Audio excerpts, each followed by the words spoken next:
shoving me back. What happened then, Nick? I don't know. I'm not sure. I just remember him pushing me. I fell back against the railings, and he grabbed me. Here. By the lapel? Yeah. Sort of forcing my head back, so I wouldn't move. All the time I was saying, let me go, get off me, but he wouldn't listen. He just kept pushing. Is that when you stabbed him? I didn't stab him.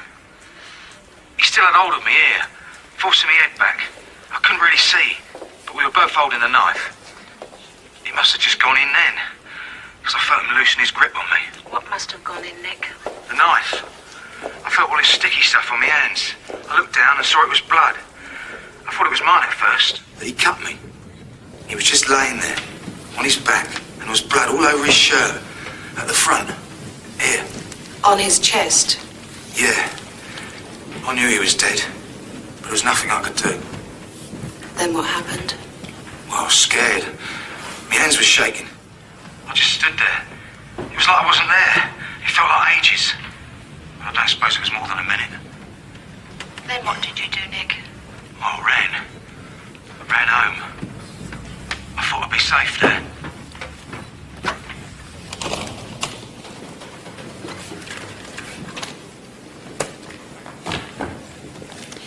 Detective Chief Inspector Chapman, during your evidence you referred to the knife as, and I quote, Cotton's knife. Yes, my lord. On what do you base your belief that the knife actually belonged to the defendant? I'm sorry, my lord, that would appear to be obvious. Not to me, it's not. Nor perhaps to the members of the jury. I'll repeat the question. On what do you base your belief that the knife actually belonged to the defendant? I didn't see where else it could have come from. So you assumed it belonged to the defendant? Yes. Did you make any inquiries concerning this knife? Yes. Would you describe these to the court? We visited a number of retailers in the area known to stock knives of a similar nature. To try and establish whether the defendant had bought such a knife? Yes. And what was the result of these inquiries? Well, as far as we could ascertain, no one in the area could remember selling such a knife to Mr. Cotton, but we did Thank you. You also told my learned friend that you believed the defendant to be in a drug-induced state. We've heard evidence this morning from the pathologist, Dr. Harris, that there was only one wound. That's correct. So during this frenzied attack by a drug-crazed assailant, Mr. Royle was stabbed just once? Yes. I'm obliged. Oh, one more question, Detective Chief Inspector. How many people did you arrest in connection with the death of Eddie Royle before you arrested the defendant? 2. No more questions. I just have a few questions in re-examination, my lord. Detective Chief Inspector, you talked about contacting retailers in the area concerning the knife. By the area, I take it you meant London? Yes. But could not this knife have been bought anywhere? Or indeed stolen? Yes, my lord. Once we had exhausted all known retailers in the London area, we began to widen our search, knowing that Mr. Cotton had only just recently returned to his mother's home in London. A mammoth task, I see. Indeed. Not knowing which area Mr. Cotton had resided in before returning to London made this task virtually impossible. And did you ask Mr. Cotton where he'd been staying before returning to his mother's home in London? Yes, I did, but he wouldn't be specific. If my learned friend will forgive me, nowhere in your evidence do I recall you referring to Mr. Cotton as being drug-crazed. Do you remember ever describing him as such? No, my lord. Thank you. Can you tell the court in your own words what happened on the night of September the 10th? Yeah. I was leaving Mark's place. Mark Fowler, that is. Which is where exactly? 45 Albert Square, Walford. I'd been staying there for a while. My mum had come to pick me up to drive me home. This was just after 11. Anyway, we drove round the square. We were on our way out when I saw someone climbing down a drain pipe outside one of the houses. Which house was this? Mrs. Cotton's. And did you see who it was who was climbing down the drain pipe? Yeah. It was Nick. Nick Cotton. Surely it was dark. And if he was climbing down the drain pipe, he must have had his back to you. No, I'm positive. He turned round as we drove past. I could see him in the headlights. Clearly? Very. So there is no doubt in your mind that he was in fact the defendant you saw? None, no. I'm obliged. No questions, my lord. What the hell's going on? They're saying whatever they like out there, and she's just letting them get away with it. It's early days still, Nick. Prosecution counsel will have finished soon. Then it'll be our turn. Yeah, it might be too sodding late by then. Why did she tear into that Joe geezer? She never even asked him one question, nor that doctor bloke. There was no need. We're not disputing the fact that you were in the square or how Eddie Royle died. So what are we flaming disputing? That you murdered him. I see the jury's faces. Climbing down drain pipes, drugs. Ex-copper gets stabbed taking his dog for a walk. My prints all over the knife. Nothing's been said so far that you haven't already said in your statements to the police. Yeah, but it sounds bad when someone else says it. She should have a go at them. Make it look like they're lying. Things will sound better once she starts the case for the defence, Nick. So how many witnesses she calling then, eh? How many people is she going to get to stand up there and tell them I didn't do it? The onus is on the prosecution to prove the charge. All we need is reasonable doubt. Yeah, but there ain't any so far, is there? I'm going down. I know it. Can't we get rid of her? Get someone in who knows what they're up to? Look, Jennifer knows exactly what she's doing. Everything that's happened so far is as we expected. Well, excuse me if I don't start jumping up and down with excitement. A lot will depend on how your mother holds up. She'll be all right. But in what way? Well, she ain't going to help them, is she? I'm her only son. Her statement to the police seems quite comprehensive. Don't matter. I know her. She won't say nothing to hurt me. Not when it comes down to it. Jennifer was quite keen that we discuss your mother's statement. How do you mean? If she repeats what she said in her police interviews, it could make things difficult. Which means we might have to try and discredit her. So? It could get a bit rough. Things might have to be said. What things? Well, that's for Jennifer to decide, but it could be quite upsetting for your mother. Oh, might have to lay into her, you mean? Only if there's no other way. But if you don't want that to happen, now is the time to say. You must be joking. You sure that's what you want?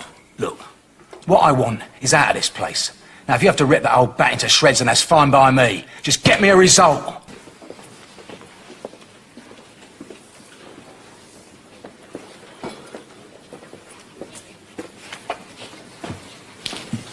Take the book in your right hand and read the words on the card. I swear by Almighty God that the evidence I shall give shall be the truth, the old truth, and nothing but the truth. So help me God. You are Dorothy Cotton, 25 Albert Square, Walford, East London. Is that correct? Yes, And you are the mother of the defendant, Nicholas Cotton.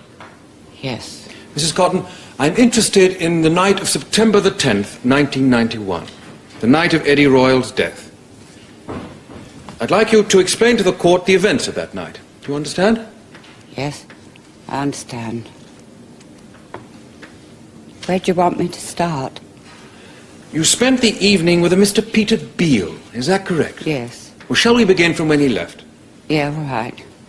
Well, like you said, Pete come round, Peter Beale, and we was playing cards, draw the well dry, and it got late, you know, about 11:30, and Pete got up and said that he got to go home, so I went with him, you know, to the door, and then Pete had gone, and I turned to go indoors, and I saw someone running across the square. My lord, that was later discovered to be Mr. Clyde Tavernier. The relevant pages are 145 to 160, but Mr. Tavernier will be called to give evidence later. Is it necessary for the jury to understand Mr. Tavernier's actions at this point in order to understand Mrs. Cotton's evidence? No, my lord. If my learned friend has no objections. No objection, my lord. Very well. I'm obliged, my lord. Please continue, Mrs. Cotton. Well, like I said, I saw someone running across the square. Well, I didn't know who it was then, of course, you know, and of course I didn't think nothing of it, because kids was always running around the square, you see. But it was then that I saw Rowley. Rowley? Eddie's dog. Well, it wasn't his really, but he was looking after him, you know, on account of running the pub. Quite. So you saw Mr. Royle's dog. Was he still on his lead? Yes, only it was sort of dangling down, so I knew something was wrong. You know, I thought perhaps he'd run up or something, so I went across the road to get him. And did you see anyone else before you crossed the road to collect the dog? Mrs. Cotton? Sorry? Did you see anyone else before you collected Mr. Royle's dog? Yes. Who? Well, I turned round and I saw Nick at the window. You saw your son looking down on the square? Yes. What did you do next? Well, I picked up Rowley's lead and I tried to take him to the Vic, but he pulled away, pulled into the garden. And it was then that I saw Eddie. And where was he exactly? Well, he was in the square in the garden. I thought it was a tramp or something at first. And I saw the blood. And what did you do then?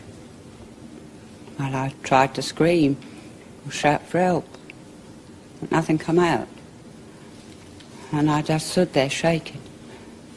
And then I ran to the phone box and I dialed 999, you know, and I think I asked for an ambulance. Yeah, I asked for an ambulance. And then I went back, and it was then I realised that he weren't breathing.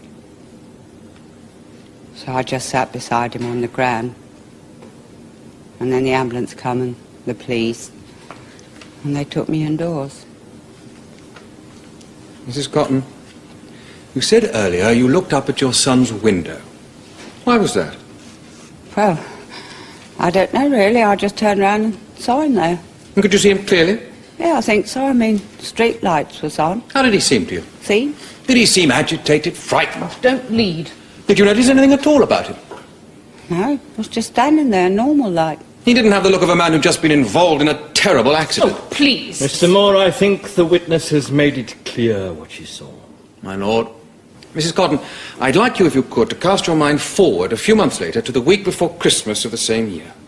In particular, to the night of December the 17th. Your son was still living at home, was he not? Yes. Can you remember the events of December the 17th? I don't think I shall ever forget them. I'd like you to explain to the court, in your own words, the events of that day. Please, take your time. Well, I was getting ready for Christmas, you know, and Pete come round. Peter Beale? Yeah, that's right. Only he'd just heard that Joe, that's Mark's friend, that he'd gone to the police to tell them that he'd seen Nick out on the square that night. Only we'd always thought that he was in his room. So I went to look for Nick, to ask him if it was true. And what did he say? Well, he denied it. He said that this Joe was lying, you know, and that he'd never left his room. And you believed him? Well, I wanted to. But you didn't? No. I asked him why he'd lied to me. Why he was out on the square that night. Why he'd lied to the police. And then he told me. He got out because he needed to get drugs. He was desperate. It was then I knew that he'd done it. I'm sorry, Nick, but I've got to tell him the truth. I've got to tell him what happened. I've got to. Done what, Mrs. Cotton? What did you know he'd done? Killed Eddie. I said to him it was you. You done it. I know you did. And I told him to tell me the truth. Stop lying. And it was then that he told me. He told you that he killed Eddie Royle? Do you recall his exact words? He's not a bad boy, not really, not deep down. I mean, he doesn't mean to do the things he does. Mrs. Cotton, do you recall his exact words? Well, he said that Eddie kept pushing him, trying to stop him from getting away. Eddie wouldn't let go of him, you know, he just kept pushing him. And then he said something about a knife, you know, now they fought, now the knife went in, you know, in Eddie, and that he killed him. But, I mean, he wouldn't have done it, only he was desperate. Yes? Yeah, he was desperate. He didn't know what he was doing. I mean, my Nick couldn't kill no one. Mrs. Cotton, did your son tell you he stabbed Eddie Royle? Mrs. Cotton? Yes.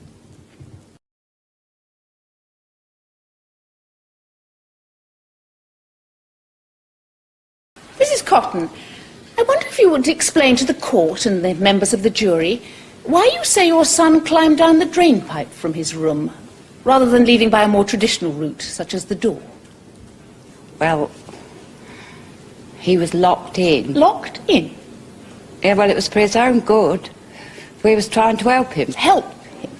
Yeah, Pete and me, we was trying to get him off drugs, you see. Heroin.